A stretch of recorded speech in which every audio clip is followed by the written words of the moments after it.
Hello Blues, danas imamo vijest koja obećava da će dirnuti srca navijača zagrebačkog Dinama. Luka Ivanušec, koji trenutno igra za Feyenoord, čini se sve bliži povratku u Maksimir. Prema posljednjim informacijama, modri su već značajno odmakli u pregovorima s nizozemskim klubom, a hrvatski veznjak mogao bi stići na posudbu do ljeta. Je li Ivanušekov povratak doista blizu? Provjerimo sve detalje ovog mogućeg transfera. Ostavite like, pretplatite se na kanal i aktivirajte zvono kako biste bili u toku s najnovijim vijestima. Idemo! Povijest Luke Ivanušeca u zagrebačkom Dinamu. Ivanušec je prije prelaska u Feyenoord bio ključni igrač Dinama. Tijekom svog vremena u hrvatskom klubu osvojio je državne naslove, istaknuo se svojim tehničkim sposobnostima i bio jedan od vrhunaca momčadi u europskim natjecanjima. Veznjak je poznat po svojoj svestranosti u napadu, može igrati i kao ofenzivni vezni i na bočnim stranama terena, uz izvrsnu viziju igre i sposobnost da završi izvan 16-terca. Zašto se Ivanušec želi vratiti? Ivanušekova želja da se vrati u Maksimir mogla bi se povezati s nekoliko čimbenika.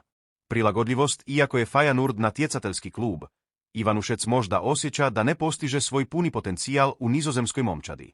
Odnos s Dinamom ima snažnu povezanost s Dinamom i zna da klub može ponuditi više protagonizma na terenu.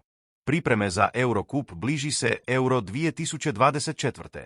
Ivanušec možda želi zajamčiti minutažu na terenu kako bi učvrstio svoju poziciju u hrvatskoj reprezentaciji. Detalji pregovora.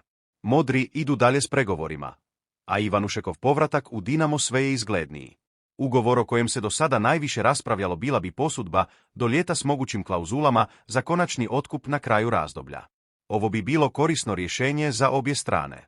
Za Feyenoord prilika za smanjenje troškova i eventualnu vrijednost igrača. Za Dinamo snažan dodatak momčadi, posebno za jačanje momčadi u nacionalnim i međunarodnim natjecanjima. Povratak Ivanušeca bio bi značajno pojačanje za Dinamo. On donosi iskustvo, kreativnost i pobjednički mentalitet koji može napraviti veliku razliku, posebno u odlučujućim trenucima sezone.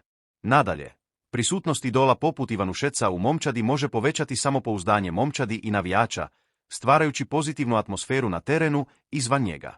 Sad ostaje za vidjeti hoće li se brzo riješiti posljednji detalji dogovora kako bi se Ivanušec mogao vratiti u Maksimir.